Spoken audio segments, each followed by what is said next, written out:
Our energy crossroads brings together energy security, national security, economic security, and environmental security. We need to change the way our economy is designed, the way we move around the country, the way we power our economy in a way that's sustainable for 200 years, not just for the next 20. We've got to get on with it. We've got to break the gridlock over this and move forward with the choices, trade-offs, technologies that are required.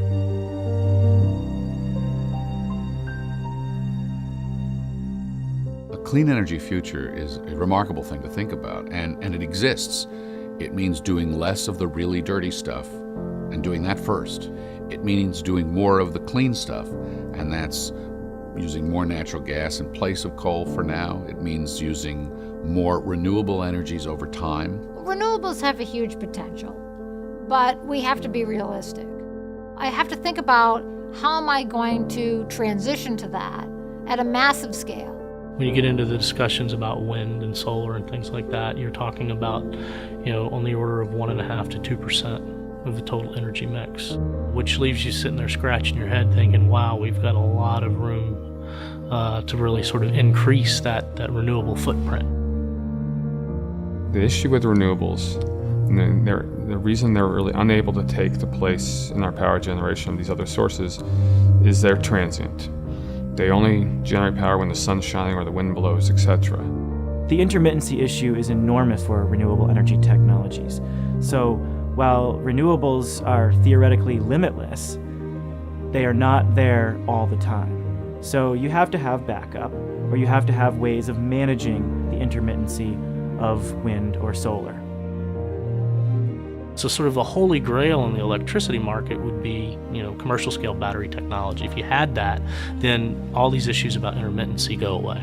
Well, one thing you could do is put fast-acting natural gas backups online, whereas the wind dies down or the solar dies down, you ramp up your natural gas in response. So natural gas is really a great partner for renewables because the variability of renewables matches well with the fast response time of natural gas. For moderate emission reductions, natural gas can play a very important role. So you can get 50% reductions in your emissions relative to coal through natural gas. So right away, if you think of a transition where you have targets that are 50% or so, you can do that through natural gas. But still is producing greenhouse gases, still is contributing to the warming of the earth, and if we are going to make an eventual pivot away from these sources of energy so that we really address global warming, we're going to have to move past natural gas too. So that gives you a sense of some of the challenges we face, but it means that we need to take a comprehensive approach. It means that you have to be patient, but at the same time it means that if you don't start the ball rolling in a particular direction, you'll never make any progress. We have to develop the technology, we have to sort of have a plan. Long-term R&D effort, like President Kennedy, we're going to the moon, we're gonna solve this energy problem, here's how we're gonna do it, right? We need to be realistic that we're gonna use fossil fuels now, because in the end, we are. So right now, in our 2 to 5 year plan, our focus needs to be on energy efficiency and conservation. Government has to regulate standards of energy efficiency right across the board, from cars through appliances to homes. The more difficult part is on the supply side, where we need more renewable energies and we need to make that work with our existing fossil fuels, and we need to change our networks in order to make that happen. What is at the other end of that transition? Where are we going? Well, where we're going, you hope, is a clean energy future where renewables are cheap and highly efficient, where dispersed power, solar, wind, can be driving communities, not just single homes, where nuclear power or natural gas or something on that scale is humming cleanly and cheaply. So that bridge needs to be strong and needs to be serious and needs to be better than what we were doing before. So then we think about how do you move from those greenhouse gas intensive fuels toward a system that's a lower carbon economy. You have to think about the fact that the installed infrastructure for this energy system has been put in place over many, many decades. It's trillions and trillions of dollars. It takes time to turn over that infrastructure. When you look at the enormous amount of investments that have been poured into this sector globally, those investors are telling us that they believe these technologies are the future, that they can make money, and that they are the most important business drivers in the energy sector today.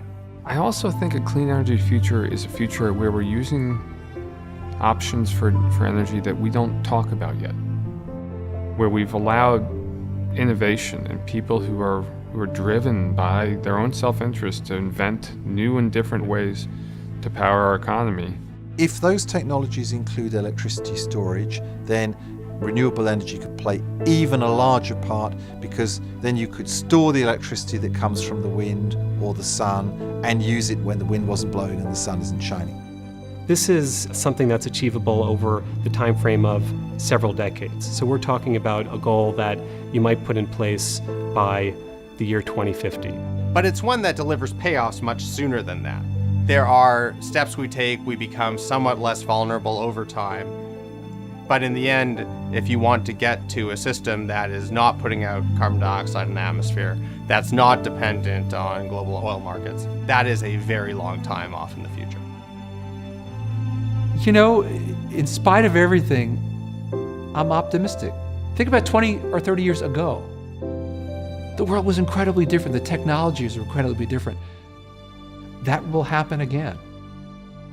We just need to make sure that that change is directed at transitioning ourselves from a fossil fuel dependent economy to a low carbon economy, and it'll happen. It is important to recognize that we are all joined here by a common future, and that we need to work together to make it a better situation for all of us. It certainly is within our power. It may take some initial sacrifices and patience, in other words, a long-term holistic perspective, but I believe that with sound policy, supported by technology and essentially political will, we can certainly create a better future for our descendants.